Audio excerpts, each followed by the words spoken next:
আসসালামু আলাইকুম ভিউয়ার্স, কেমন আছেন আপনারা? আশা করি যে যেখানে আছেন ভালো আছেন। আজকে আপনাদের জন্য নতুন একটা রেসিপি নিয়ে এসেছি। আশা করি রেসিপির পাশে থাকবেন আপনারা, পুরো ভিডিওটা না টেনে পুরোটা দেখবেন।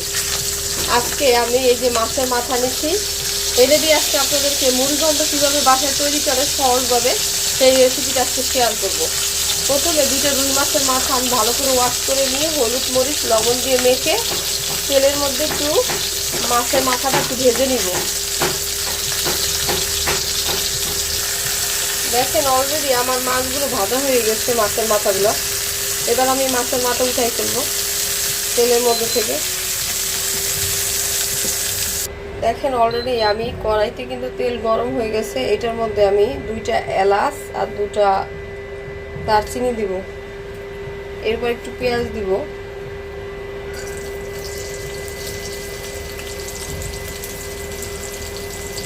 এবার একটু পেঁয়াজটা ভাজা ভাজা করবো হালকা।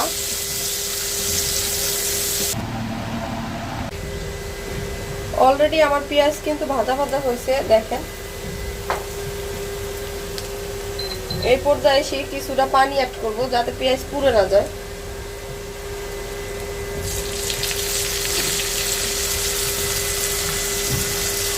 এরপর আদা রসুন বাটা 1 টেবিলের মতো।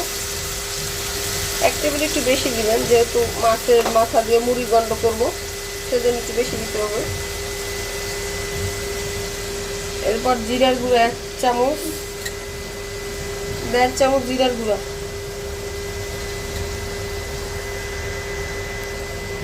হলুদ গুঁড়া 1 টেবিল চামচ, মরিচ গুঁড়া 1 টেবিল চামচ, আর পরিমাণ মতো লবণ। এগুলো সবকিছু দিয়ে ভালোভাবে এবার মশলাটাকে আমি কষাবো। মশলা প্রায় কষানো হয়ে গেছে আমার। এই অবস্থায় আমি এই দেখেন মুগ ডাল নিছি, এই যে এই মুগ ডালগুলো এবার দিয়ে দিব এই মশলা যে কষানো এটার মধ্যে।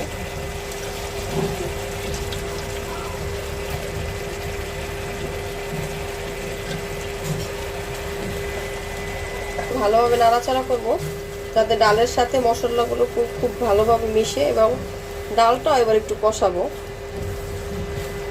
তাতে দেখেন অলরেডি কিন্তু মুগ ডালটা ভালোভাবে মোটামুটি আমার মশলার সাথে একটু কষানো হয়ে গেছে। এই পর্যায়ে এসে আমি যে কাজটা করব, এই পর্যায়ে এসে কাজটা হবে আমি মাছের মাথা যে ভেজে রাখছি সেটা এবার এটার মধ্যে দিয়ে দিব।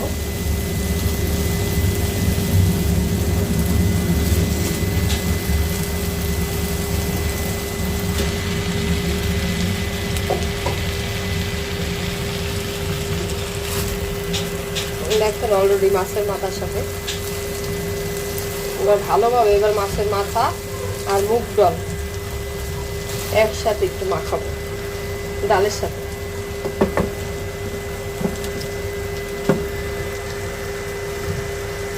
এই দেখেন অলরেডি ভালো করে এগুলো একটু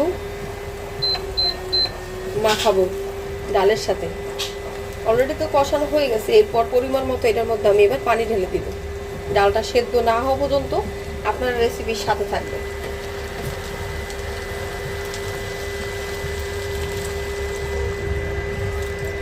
অলরেডি দেখেন অলরেডি কিন্তু আমার এই যে মুগ ডাল মুড়িঘণ্ট হয়ে গেছে। এই পর্যায়ে এসে আমি যে কাজটা করব, দেখেন মাছের মাথা একটু ভেঙেও গেছে। এটা আপনাদের ইচ্ছা, যদি আস্তা রাখতে চান তাহলে আস্তা রাখবেন, আর যদি আস্তা রাখতে না চান তাহলে অলরেডি ভেঙে দেবেন। ভেঙে দিলে একটু খেতে বেশি ভালো লাগে। এরপর একটু ধনেপাতা দিয়ে দিব।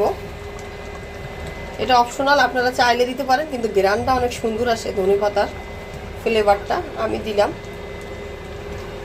আপনারা চাইলে দিতে পারেন, আর না দিলে বাদ দিতে পারেন।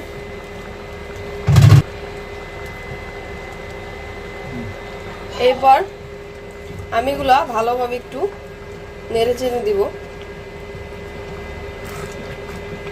যাতে ভালোভাবে ধনেপাতাটা এভাবে মিশে যায় ডালের সাথে। এরকম সুন্দর সুন্দর রেসিপি যদি আপনারা পেতে চান তাহলে বেশি বেশি আমার রেসিপির সাথে থাকবেন, লাইক শেয়ার দিয়ে আমাদের পাশে থাকবেন। আজকের মতো ভিডিও এখানে শেষ করছি। আপনারা সুস্থ থাকবেন, ভালো থাকবেন এই কামনা করে শেষ করছি। আসসালামু আলাইকুম।